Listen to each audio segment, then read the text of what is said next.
وَهُوَ يَتَوَلَّى الصَّالِحِينَ، وہ اللہ نیکوں کا سرپرست ہے۔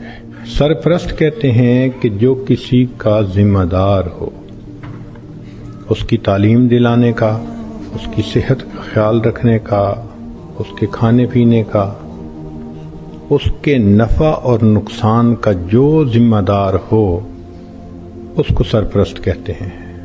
مثال کے طور پر بیٹا ہوتا ہے تو باپ اس کا سرپرست کہلاتا ہے۔ کئی مرتبہ باپ فوت ہو جائے تو یا دادا اس کو سرپرستی میں لے لیتا ہے یا چچا سرپرستی میں لے لیتا ہے، مگر سرپرست وہی ہوتا ہے جو اس کی ہر چیز کا ریسپانسیبل ہو۔ اللہ تعالیٰ ارشاد فرماتے ہیں کہ جو نیکوکار انسان ہوتا ہے، جو شخص برائی سے بچتا ہے اور نیکی پہ زندگی گزارتا ہے، تو اللہ تعالیٰ فرماتے ہیں کہ اس کا سرپرست پھر میں بن جاتا ہوں، اس کی ہر چیز کی ذمہ داری میرے اوپر آتی ہے۔ اس کو ایک مثال سے سمجھ لیجئے کہ ایک چھوٹے بچے نے دوسرے سے کہا میں نے حج پہ جانا ہے، تو دوسرے نے پوچھا کہ یہ بتاؤ کہ تم نے اپلیکیشن بھری؟ کہتا ہے نہیں۔ تم نے پیسے جمع کروائے بینک میں؟ کہتا ہے نہیں۔ تم نے ٹکٹ بک کروائی؟ کہتا ہے نہیں۔ تم نے وہاں ہوٹل بک کروایا؟ کہتا ہے نہیں۔ تو وہ حیران ہو کے پوچھتا ہے کہ نہ تم نے پیسے بھرے، نہ اپلیکیشن دی، نہ ٹکٹ بک کروائی، نہ کوئی ہوٹل کی بکنگ ہوئی، تو تم میاں حج کرنا جانتے بھی نہیں تو حج کیسے کرو گے؟ تو یہ لڑکا آگے سے مسکرا کے اس کو کہتا ہے کہ میں اپنے ابو کے ساتھ حج پہ جا رہا ہوں۔ اب جب اس نے یہ کہہ دیا کہ میں اپنے ابو کے ساتھ حج پہ جا رہا ہوں، اس نے سب باتوں کا جواب دے دیا کہ میری اپلیکیشن بھرنا بھی ابو کی ذمہ داری، میرے پیسے جمع کروانے بھی ابو کی ذمہ داری، جو میرے سفر کی ضروریات ہیں ان سب کی ارینجمنٹ کرنا میرے ابو کی ذمہ، میں ابو کے ساتھ جا رہا ہوں بس۔ تو جس طرح بچہ اپنے باپ کا نام بتا کر ریلیکس ہو جاتا ہے، اسی طرح جو انسان نیکوکاری کو اختیار کر کے اللہ رب العزت کو اپنا سرپرست بنا لیتا ہے، وہ اس دنیا میں بے غم انسان بن جاتا ہے۔ تو جو بندہ نیک بنتا ہے، یہ ذہن میں رکھیں، اللہ کی سرپرستی میں آ جاتا ہے۔ عجیب بات ہے، کوئی بندہ سرپرست بن جائے تو بڑی سیکیورٹی ہوتی ہے، اور یہ فلاں نے ذمہ داری لے لی۔ کیا اللہ تعالیٰ کی ذمہ داری پہ اتنا بھی بھروسہ نہیں ہوتا؟ یہ چھوٹی سی بات نہیں ہے کہ وَهُوَ يَتَوَلَّى الصَّالِحِينَ، وہ اللہ نیکوکاروں کا سرپرست ہے۔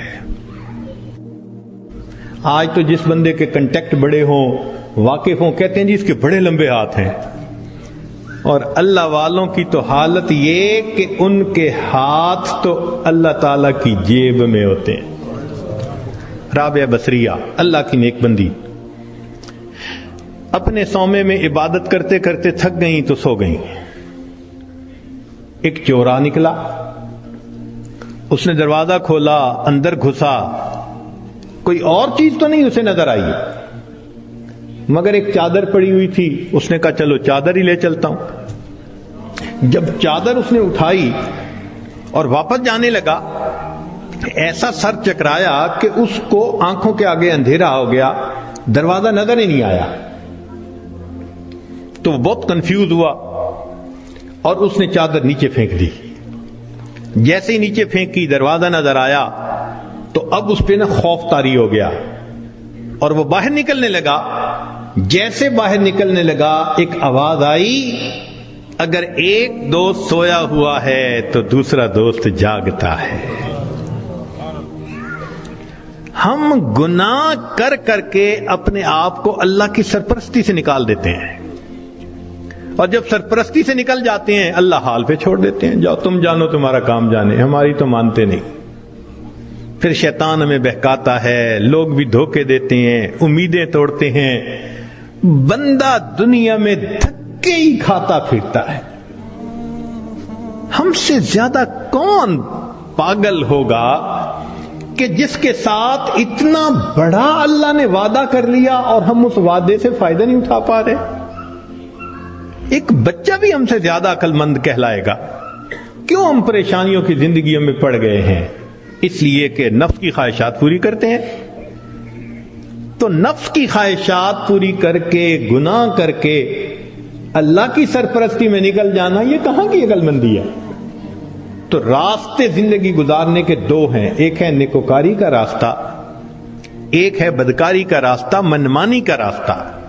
اگر آپ غور کریں تو آج کے دور میں منمانی کی زندگی گزارنے والے بہت زیادہ، اور ہر حال میں اللہ کی مان کے چلنے والے بہت تھوڑے۔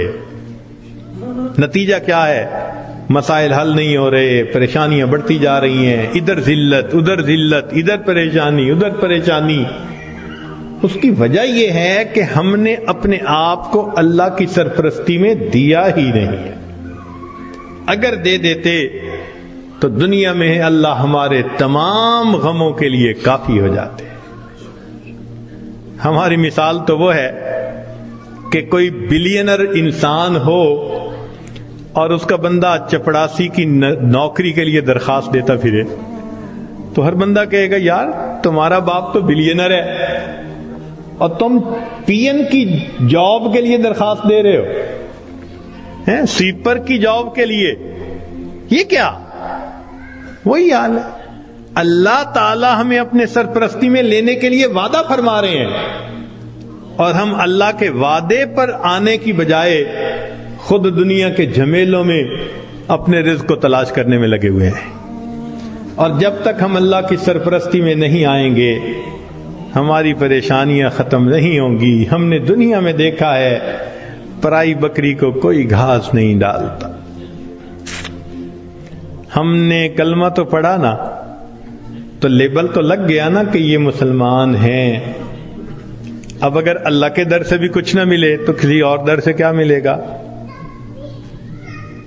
بلکہ ہم نے تو دیکھا ہے کہ جس کتے کے گلے میں پٹے کا نشان ہو نا، اس کو ہر کوئی دھتکار دیتا ہے، جائے اپنے مالک کے دروازے سے کھائے۔ بالکل ہمارا یہی حال ہے، جدھر رخ کرتے ہیں ہمیں دھتکارا جاتا ہے، جاؤ اپنے رب سے مانگو جا کے۔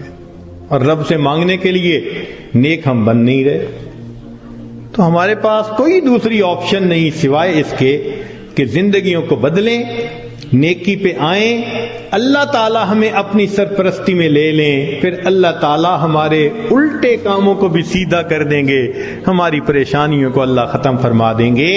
زندگی گزارنے کا اس سے بہتر کوئی دوسرا راستہ نہیں ہو سکتا۔